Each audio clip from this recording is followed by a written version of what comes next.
शहर के पुराने हिस्से में, जहां बिजली की तारें लटकती थीं और दीवारों पर वक्त की गर्द जमी थी, एक छोटी सी दुकान थी। लकड़ी का दरवाजा, झंग लगा काउंटर और एक पुरानी लाल केतली जो हमेशा कुछ न कुछ पकाती रहती थी। दुकान के बाहर एक हाथ से लिखा बोर्ड झूल रहा था, चाय खाना सुकून। यह दुकान एक 17 साल के लड़के की थी जिसका नाम इदरीस था। लोग अक्सर हैरान होते थे कि इतना छोटा लड़का अकेले दुकान चला रहा है, लेकिन वक्त ने उसे बड़ा बना दिया था। बचपन में एक हादसे में उसने अपने माता पिता को खो दिया। उसकी परवरिश पड़ोस में रहने वाली एक खाला ने की जो 2 साल पहले चल बसी। उसके बाद बस इदरीस, चाय और खामोशी रह गए। इदरीस की आदत थी कि वो चाय बनाते वक्त किसी से बात नहीं करता। वह चूल्हे पर केतली रखते हुए धीमी आवाज में कुछ पढ़ता, जैसे चाय में कोई दुआ घोल रहा हो। दुकान पर अक्सर छात्र, मोहल्ले के बुजुर्ग और कभी कभी मुसाफिर आते, चाय पीते और चले जाते। एक शाम जब शहर पर बादल छा गए थे और हवा में हल्की सी नमी की खुशबू थी, इदरीस हमेशा की तरह दुकान पर बैठा था। बारिश की पहली बूंद जमीन पर गिरी और मिट्टी की सौंधी महक फैल गई। तभी दरवाजे पर हल्की सी आहट हुई। एक लड़की नीले रंग के अबाया में लिपटी हुई, चेहरा नकाब से ढका, सिर्फ आंखें नजर आ रही थीं, ऐसी आंखें जिनमें चमक नहीं, कोई पुरानी चुप्पी थी। वो चुपचाप आकर एक बेंच पर बैठ गई। इदरीस ने उसे देखा पर कुछ नहीं कहा। वो पहली बार आई थी और इदरीस की दुकान में अजनबियों का स्वागत खामोशी से होता था। एक कप चाय अगर मिल सके, उसने धीमे स्वर में कहा। आवाज में नमी थी, शायद बारिश की वजह से या किसी और वजह से। इदरीस ने बिना कुछ बोले चाय चढ़ाई, चूल्हे की आंच धीमी की और केतली के चारों ओर हाथों से एक घेरा बनाया। वो अक्सर ऐसा करता था जैसे चाय पर कोई दुआ बांध रहा हो। जब चाय तैयार हुई तो उसने कप में उड़ेली, प्लेट में रखी और लड़की के सामने रख दी। लड़की ने पहला घूंट लिया और आंखें बंद कर लीं, जैसे वक्त वहीं थम गया हो। ये चाय वक्त को रोक देती है, उसने कहा। इदरीस ने पहली बार उसकी तरफ देखा। अगले दिन वो फिर आई, फिर अगले दिन भी, और फिर उसका आना रोज की बात बन गया।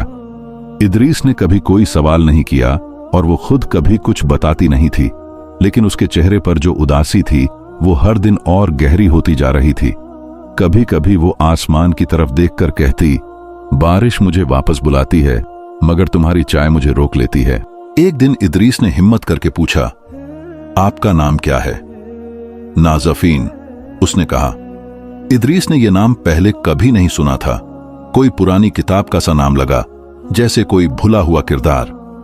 नाज़फीन के आने से इदरीस की दुनिया बदलने लगी।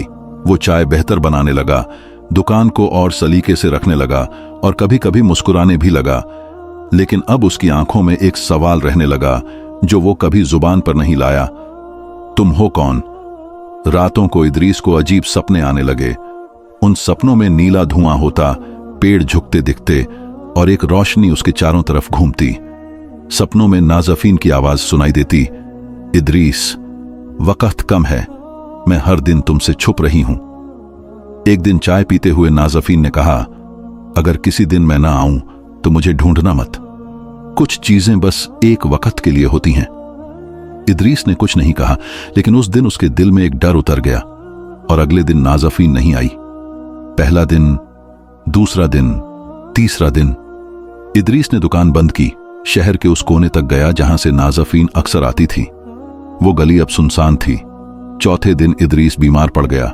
बुखार, कंपकंपी और बार बार वही सपने, जिसमें एक नीला पेड़ होता जिसकी जड़ें आग में जल रही होती और एक परिंदा कहता, चाय के दीवाने, वो वापस आ सकती है अगर तुम भूलना सीख लो।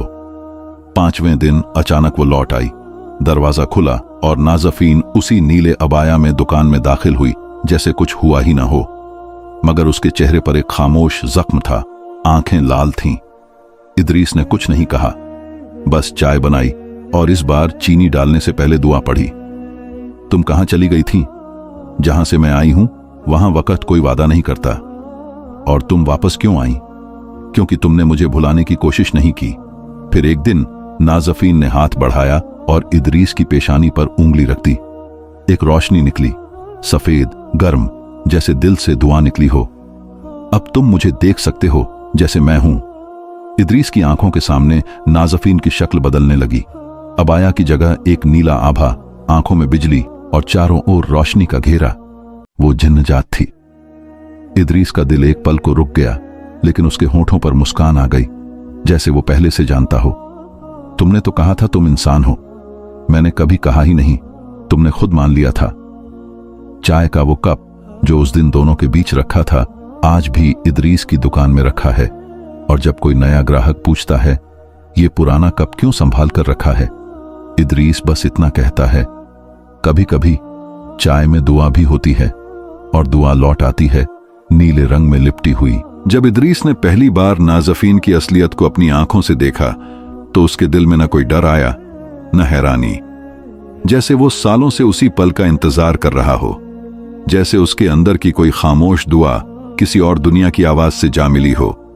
वो पल जब नाज़फीन की पेशानी से वो रोशनी निकली और इदरीस की रूह में उतर गई, तो वक्त जैसे एक पल को झुक गया। फिर सब कुछ जैसे पहले जैसा हो गया।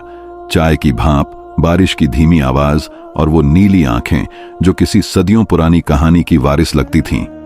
उस दिन इदरीस ने नाज़फीन से कोई सवाल नहीं किया, न पूछा कि वो झिंजादी कैसे बनी, न ये कि इंसानों की दुनिया में क्यों आई, न ये कि उसकी दुनिया कैसी है। कुछ सवाल जुबान से नहीं होते, कुछ सवाल बस दिल से उठते हैं, और कुछ दिल जवाब की जगह सिर्फ खामोशी को मंजूर करते हैं। लेकिन कहानी वही नहीं थमी। अगले दिन जब इदरीस दुकान पर पहुंचा, तो बाहर कुछ लोग जमा थे।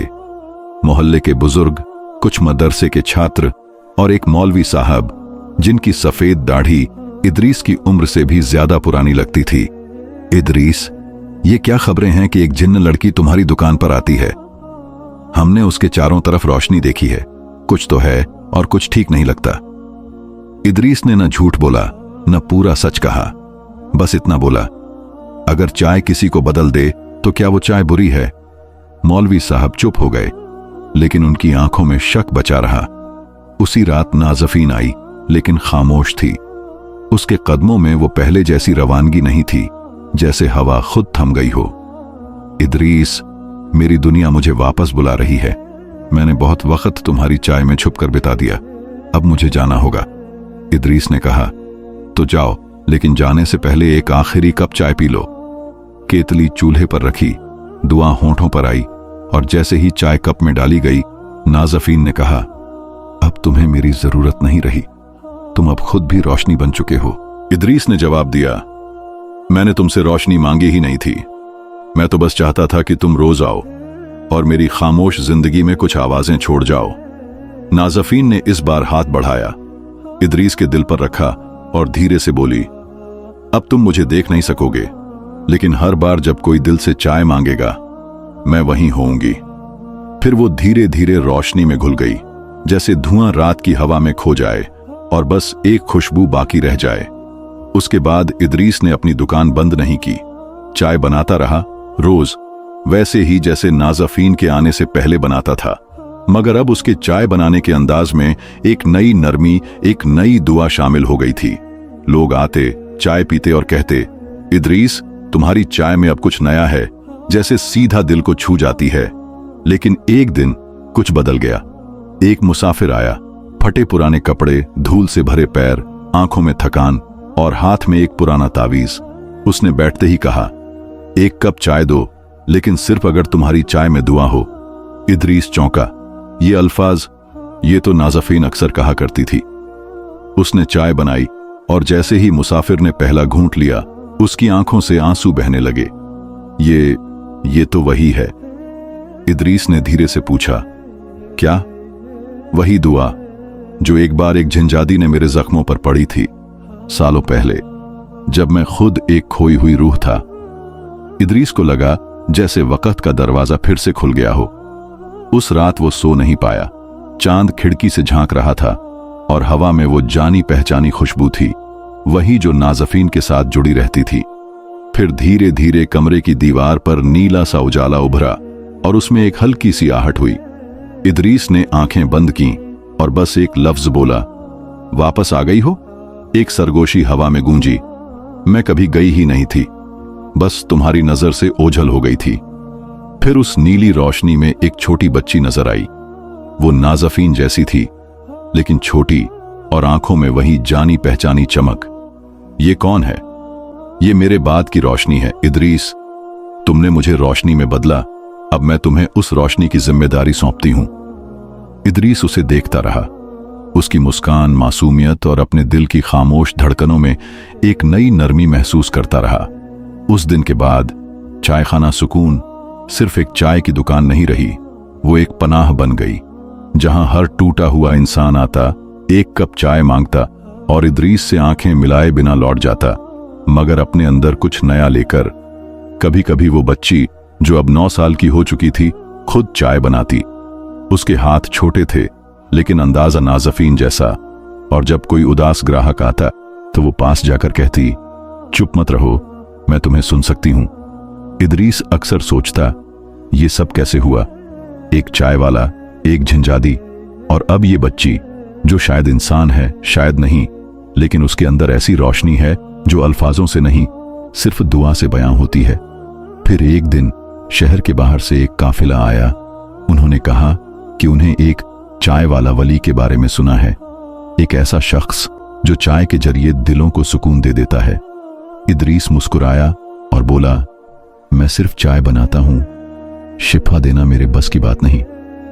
काफिले के सरदार ने कहा, मगर जो दुआ दिल से निकलती है वो शिफा से भी ज्यादा गहराई रखती है। वो बच्ची, जो अब जवानी की दहलीज पर खड़ी थी, इदरीस के पास आई और कहा, हमें किसी को बदलने की जरूरत नहीं, बस सुनने की जरूरत है। हर इंसान अपने अंदर एक नाज़फीन ली फिरता है, बस उसे जगाना होता है। उसी रात जब काफिला वापस गया, चांद आसमान से उतर आया और दुकान की छत नीली रोशनी से भर गई। इदरीस ने उस रोशनी को अपने हाथ में लिया और महसूस किया जैसे नाज़फीन फिर से लौट आई हो, लेकिन अब सिर्फ रोशनी बनकर। और फिर कुछ भी बाकी नहीं रहा, न दर्द, न सवाल, न जुदाई, बस चाय, खामोशी और एक दुआ जो हर कप में छुपी होती थी। जिस रात दुकान की छत पर वो नीली रोशनी छाई, उस रात शहर में किसी ने कोई सपना नहीं देखा, जैसे नींद भी चुपचाप हो गई हो। और चायखाना सुकून की वो छोटी सी दुकान, जो पहले सिर्फ बारिश से बचने की एक जगह थी, अब दुआओं की राह गुजर बन चुकी थी। अब इदरीस की उम्र 32 साल थी, बालों में हल्की सफेदी उतर आई थी, मगर उसके हाथ अब भी उतनी ही नरमी से चाय बनाते थे जैसे कोई बूढ़ा शख्स किसी बच्चे को सहला रहा हो। और वो बच्ची, जो उस रोशनी की वारिस थी, अब एक शांत, समझदार युवती बन चुकी थी। उसका नाम था सुरमा, जो नाज़फीन ने खुद इदरीस को एक ख्वाब में आकर बताया था। सुरमा अब इदरीस की मददगार नहीं, उसकी साथी थी। वो चाय बनाना नहीं, चाय को समझना सीख रही थी। हर इंसान के लिए अलग अंदाज, अलग दुआ, अलग रंग। इदरीस ने एक दिन कहा, सुरमा, चाय बनाना तो हर कोई सीख सकता है, मगर किसी के दिल के वक़्त को पहचानना, वो तुम्हारे अंदर है। तुम्हारे हाथों में कोई ऐसा जख्म है जो दूसरों के दर्द को सुन सकता है। सुरमा कुछ नहीं बोली। जमीन पर बैठकर उसने वो पुरानी किताब खोली, वही किताब जो नाज़फीन ने एक रात इदरीस के तकिए के नीचे रख दी थी, और जिस पर लिखा था, खामोश जिन्नात की कबीलावादी। जब भी सुरमा वो किताब खोलती, हर बार कुछ नई पंक्तियां उभरती, जैसे वो अल्फाज रोशनी के साथ बदलते हों। एक जगह वो रुकी और पढ़ा, जब झंझादी इंसान के आंसू में जा बसे तो वो न पूरी जिन रही न पूरी इंसान, वो दुआ बन गई जो सिर्फ दिल की सच्चाई से निकलती है। इदरीस ने उसके कंधे पर हाथ रखा और कहा, तुम नाज़फीन नहीं हो, तुम उसका अगला अक्स हो, मगर तुम्हारी रोशनी तुम्हारी अपनी है। कुछ ही दिनों बाद शहर में एक अजीब सी बीमारी फैलने लगी। कोई शारीरिक रोग नहीं, पर एक ऐसा खालीपन जिसने लोगों को खामोश कर दिया। बाजारों में भीड़ थी, मगर घरों में सन्नाटा। मस्जिदों में अजान थी, लेकिन दिलों में डर। लोग कहने लगे, अब दुआएं असर नहीं करती। उस दिन पहली बार सुरमा ने अकेले दुकान खोली। इदरीस अंदर था, कमजोर, जैसे उसकी रोशनी धीरे धीरे किसी और में बदल चुकी हो। सुरमा ने वही पुरानी केतली उठाई, चूल्हे पर रखी और होठों पर एक नई दुआ दोहराई, जो उसे ख्वाब में सिखाई गई थी। जो दुआ आंख से निकले वो बारिश बन जाए, जो बारिश दिल से गुजरे वो चाय में उतर जाए और जो चाय होठों से मिले वो दर्द को दुआ कर दे। लोग आने लगे, खामोश, थके हुए, अधूरे, और चाय पीते ही उनकी आंखें भर आती। किसी को उसका खोया हुआ बेटा याद आता, किसी को मां की मुस्कान। कुछ देर दुकान में बैठते, फिर बाहर निकलकर आसमान को देखते और सुरमा को दिल से दुआएं देते। उस रात इदरीस ने नाज़फीन को ख्वाब में देखा। अब वो नीले अबाया में नहीं थी, बल्कि पूरी तरह सफेद रोशनी में लिपटी हुई। उसने कहा, इदरीस, तुमने मेरी रोशनी को जमीन पर टिकाया, अब मैं जा सकती हूं, हमेशा के लिए। इदरीस ने पूछा, क्या तुम फिर कभी वापस नहीं आओगी? नाज़फीन ने मुस्कुराते हुए कहा, जब भी कोई सच्चे दिल से चाय का पहला घूंट लेगा और आंखें बंद करेगा, मैं वहीं होऊंगी। लेकिन अब तुम अकेले नहीं हो। तुमने मुझे अपनी दुआ से जिंदा रखा और अब सुरमा मुझे दुनिया को सिखा रही है। इसके बाद इदरीस की तबीयत धीरे धीरे गिरती गई। जैसे जो रोशनी कभी उसके अंदर थी, अब दूसरों के दिलों में बस चुकी हो। एक दिन उसने सुरमा को पास बुलाया, उसके सामने बैठाया और कहा, याद रखना, चाय सिर्फ एक पेय नहीं है, ये एक जिक्र है, एक नरमी और सबसे बढ़कर एक खामोश मोहब्बत। अपनी रोशनी को कभी गुस्से से मैला मत होने देना। अगर कोई तुम्हारी चाय पीने के बाद भी बेचैन रहे तो समझना वो तुम्हारा नहीं, अपने अंदर के अंधेरे से लड़ रहा है। सुरमा की आंखों से आंसू बहने लगे। उसने कहा, अगर आप चले गए तो मैं क्या करूंगी? इदरीस ने हल्की मुस्कान के साथ जवाब दिया, दुकान बंद मत करना, कभी नहीं, और केतली को कभी खाली मत छोड़ना। नाज़फीन नहीं आएगी, लेकिन कोई और आ सकता है, कोई जो टूट चुका हो और चाय के जरिए शिफा ढूंढ रहा हो। अगली सुबह इदरीस अपने बिस्तर पर बेहद शांत सोता रहा। चेहरे पर वही जानी पहचानी मुस्कान थी, जैसे किसी बहुत प्यारे ख्वाब में हो। सुरमा उसे जगाने आई, मगर उसकी आंखें नहीं खुली। वो जा चुका था, मगर हवा में अब भी चाय की भाप थी, और उस भाप में वही खुशबू नाज़फीन की, दुआ की। उस दिन सुरमा ने दुकान बंद नहीं की। पहली बार उसने अकेले पूरी चाय बनाई। जब पहला ग्राहक आया, उसने सुरमा को देखा और कहा, यह चाय इदरीस जैसी लगती है। सुरमा ने बस इतना कहा, क्योंकि मैं अब भी उनकी खामोशी में रहती हूं। साल गुजरते गए, शहर बदला, गलियां बदलीं, दुकान की छत को नया रंग मिला, लेकिन वो पुरानी केतली, वो दुआ और वो नीली रोशनी अब भी वही है।